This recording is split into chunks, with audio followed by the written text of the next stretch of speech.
ಚಿಕ್ಕಮಗಳೂರು ಜಿಲ್ಲೆ ತರೀಕೆರೆ ತಾಲೂಕಿನ ಅಳಿಯೂರು ಗ್ರಾಮದ ಉನ್ನತೀಕರಿಸಿದ ಹಿರಿಯ ಪ್ರಾಥಮಿಕ ಶಾಲೆ ಹಾಗೂ ವಿವೇಕ ಶಾಲಾ ಕೊಠಡಿಗಳ ಉದ್ಘಾಟನೆ ನಂತರ ಮಾತನಾಡಿದ ಮಾನ್ಯ ಶಾಸಕರಾದ GS ಶ್ರೀನಿವಾಸ್ ರವರು ಪ್ರಾರ್ಥನೆ ಪಂಚಮಿ ಮತ್ತು ಸಂಗಡಿಗರಿಂದ ಹಾಗೂ ಈ ಕಾರ್ಯಕ್ರಮದಲ್ಲಿ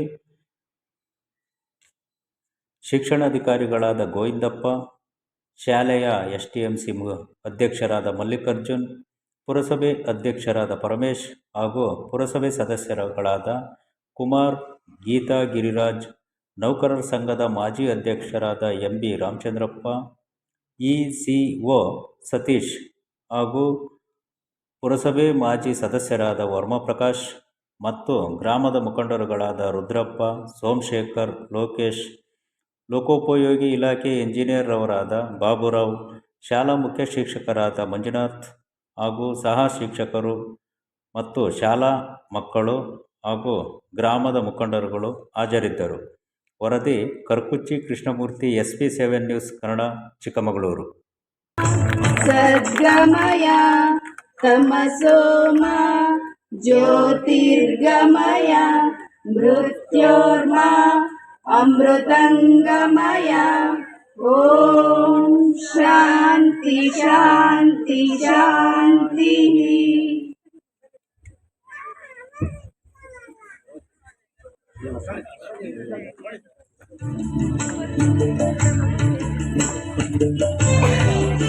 ಶಾಸಕರ ಅಪ್ಪ ಸಹಾಯಕರಾದಂತಹ ಶ್ರೀನಿವಾಸ್ ಅವರಿಗೂ ಸಹ ಸ್ವಾಗತವನ್ನು ಕೋರ್ತಾ ಶ್ರೀನಿವಾಸ್ ಅವರಿಗೆ ಮತ್ತೊಮ್ಮೆ ಸ್ವಾಗತಿಸ್ತಾ, ಈಗ ಅತಿಥಿಗಳ ಭಾಷಣ. ಈಗ ಈ ಕಾರ್ಯಕ್ರಮದ ಕುರಿತು, ಯಾಕೆಂದ್ರೆ ಇಲ್ಲಿ ಈ ಕೊಠಡಿ ವಿವೇಕ ಶಾಲಾ ಕೊಠಡಿ ಅಂತ ಹೆಸರಿಟ್ಟಿದ್ದಾರೆ. ಅಂದ್ರೆ ಹೆಸರೇ ಒಂದು ಅದ್ಭುತವಾಗಿದೆ.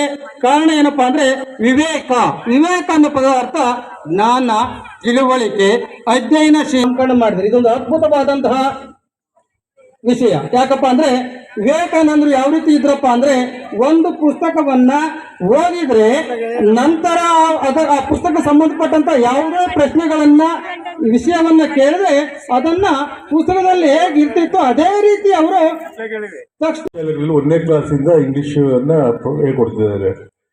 ನಾವು 5ನೇ ಕ್ಲಾಸ್ ಬಂದಾಗ ಅಂದ್ರೆ ನಮ್ಗೆ 10 ವರ್ಷ ಆದಾಗ A for apple, B for bat ಕಲ್ತ್ವಿ. ಆ ನಂತರ ಇದೀಗ ಅವಶ್ಯಕತೆ ಇದೆ. ಅದಕ್ಕಾಗಿ ನಮ್ಮ ಸರ್ಕಾರ 1ನೇ ಕ್ಲಾಸಿನಿಂದ KPS ಶಾಲೆಯಲ್ಲಿ ಇಂಗ್ಲೀಷ್ ಮೀಡಿಯಮನ್ನ ಕಲಿಸಲಿಕ್ಕೆ ಯೋಚನೆ ಮಾಡಿದೆ. ಅದಕ್ಕಿಂತ ಹೆಚ್ಚಿನ ಅವತ್ತನ್ನು ಇವತ್ತು ಕೊಡ್ತಾ ಇದ್ದಾರೆ. ಇವತ್ತು ಮಕ್ಕಳಿಗೆ ಪೌಷ್ಟಿಕವಾಗಿರಬೇಕು ಅನ್ನತಕ್ಕಂಥದ್ದು ಮಧ್ಯಾಹ್ನದ ಬಿಸಿ ಊಟ, ಹಾಲು ಕೊಡ್ತಕ್ಕಂಥದ್ದು ಇರ್ಬೋದು, ಚಿಕ್ಕಿ ಕೊಡ್ತಕ್ಕಂಥದ್ದು, ಮೊಟ್ಟೆ ಕೊಡ್ತಕ್ಕಂಥದ್ದು, ಶೂಸ್ ಕೊಡ್ತಕ್ಕಂಥದ್ದು, ರಾಗಿ ಮಾಲ್ಟ್ ಕೊಡ್ತಕ್ಕಂಥದ್ದು, ಸೈಕಲ್ ಕೊಡ್ತಕ್ಕಂಥದ್ದು, ಇದು ಎಲ್ಲೂ ಇಲ್ಲ. ಅಷ್ಟು ಅನುಕೂಲಗಳನ್ನು ಮಾಡಿಕೊಡ್ತಿದ್ದಾರೆ. ಇಷ್ಟೆಲ್ಲ ಅನುಕೂಲ ಮಾಡಿಕೊಟ್ರು ಕೂಡ 10, 20, 30, 40 ಸಾವಿರ ಕೊಟ್ಟು ಪ್ರೈವೇಟ್ ಶಾಲೆ ಹೋಗ್ತಾ ಇದ್ದಾರೆ. ಇದ್ರ ಬಗ್ಗೆ ನಾವು ಶಿಕ್ಷಕರಿರ್ಬೋದು, ನಾವು ಜನಪ್ರತಿನಿಧಿಗಳಿರ್ಬೋದು, ಸರ್ಕಾರ ಚಿಂತನೆ ಮಾಡಬೇಕಾದ್ದು ಇದೆ. ಅದಕ್ಕೋಸ್ಕರ ನಾವು ಟೀಚರ್ಸ್ನ ಒಂದು ವೈಜ್ಞಾನಿಕವಾಗಿ ಮಾಡಿದರೆ ಇಷ್ಟು ಮಕ್ಳಿಗೆ ಸ್ಟೂಡೆಂಟ್ ಇರಬೇಕು ಅಂತ. 1 to 7th ಇರುತ್ತೆ, ಮಕ್ಳು ಕಡಿಮೆ ಇದ್ರೆ ನೀವು 2 ಟೀಚರ್ ಕೊಡ್ತೀರಾ ಅಲ್ವಾ? 7ನೇ ಕ್ಲಾಸ್ ತನಕ ಇರುತ್ತೆ. ಇಬ್ಬರಿಗೂ 7ನೇ ಕ್ಲಾಸಿಗೆ ಪಾಠ ಮಾಡಬೇಕು, ಈ ವಯಸ್ಸಿಗೆ ಪಾಠ ಮಾಡಬೇಕು. ಹಂಗಾಗಿ ನನಗೆ ತಿಳಿದ ಮಟ್ಟಿಗೆ ಶಾಲೆಗಳು ಜಾಸ್ತಿ ಆಗ್ತಾ ಇದೆ. ಮುಚ್ಚಬಾರ್ದು ಅಂತ ಹೇಳ್ತಿದ್ದಾರೆ. 2 ಮಕ್ಳು ಇರ್ತಾರೆ, 3 ಮಕ್ಳು ಇರ್ತಾರೆ. ಅವರಿಗಿಬ್ರು ಮೇಷ್ಟ್ರಂತೆ. ಅವರಿಗೆ ಒಬ್ಬೊಬ್ಬ ಸ್ಟೂಡೆಂಟಿಗೆ ಲಕ್ಷಗಟ್ಟಲೆ 10 ಲಕ್ಷ ಅವ್ರಿಗೆ ಫಾರಿನ್ ಕಳಿಸೋದಿಸ್ಬೋದು. ಅಷ್ಟು ಖರ್ಚೆಲ್ಲ ಆಗ್ತಾ ಇದೆ ಕೆಲವೊಂದು ಶಾಲೆಗಳಲ್ಲಿ. ನಾವು ವಿಧಾನಸಭೆಯಲ್ಲಿ ಪ್ರಶ್ನೆ ಕೂಡ ಮಾಡಿದ್ದೆ. ಅದಕ್ಕೆ ಸ್ಟಾರ್ ಕ್ವಶನ್ ಆಗಿಲ್ಲ, ಚರ್ಚೆ ಆಗಿಲ್ಲ, ಉತ್ತರ ಕೊಟ್ಟಿದ್ದಾರೆ. ಇದು ನಿಜವೂ ಕೂಡ ಒಂದು ವ್ಯವಸ್ಥೆಗಳು ಬದಲಾವಣೆ ಆದರೆ ಸರಿಯಾಗುತ್ತದೆ ಅಂತ ನಾನಾದರೂ ಭಾವಿಸಿದ್ದೀನಿ. ಇಲ್ಲಿ ನಮ್ಮ ಸದಸ್ಯರು, ಸ್ನೇಹಿತರು ಸ್ಮಶಾನ ಇಲ್ಲ ಜಾಗ, ಸರ್ಕಾರಿ ಜಾಗ ಇದ್ದರೆ ಮಂಜೂರು ಮಾಡಿಸ್ಕೊಡ್ತೀನಪ್ಪ. PA ನಾನು ಪತ್ರ ಬರ್ದಿದ್ದೀನಿ, ಇದರಲ್ಲಿ ಬರ್ಕೊಂಡಿದ್ದೀನಿ. ಆ ಪತ್ರ ಬರೀರಿ. ಮತ್ತು ಇನ್ನೊಂದು ಇಲ್ಲಿ ತರೀಕೆರೆ ತಾಲೂಕು ಗೋಮಾಳಗಳನ್ನು ಗೋವುಗಳಿಗಾಗಿ ಮೀಸಲಿಡಬೇಕು ಅಂತ ಬಂದಿದೆ. ಅದ್ರ ಕಡೆನೂ ಗಮನ ಕೊಡ್ತೀವಿ. ನಮ್ಮ ಸರ್ಕಾರ ಆದೇಶ ಇದೆ, ಇಷ್ಟು ದನಕರುಗಳಿಗೆ ಇಷ್ಟು ಜಮೀನು ಇರಬೇಕು ಅಂತೇಳಿ. ಅದಕ್ಕೆ 2 ಮಾತಿಲ್ಲ.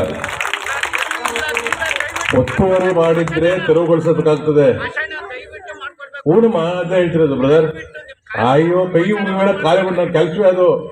MLA ಮಾಡಿರೋದು ಜನ ಕೈಯಾಗಿ ಮುಗಿಬೇಕು. ಆದೇಶ ಮಾಡ್ರಿ, ನೀವು ಜನ ಗೆಲ್ಸಿದ್ದೀರಾ, MLA ಮಾಡಿದ್ದೀರಿ, ನಿಮ್ಗೆ ರೈಟ್ ಇದೆ, ಹಕ್ಕಿದೆ.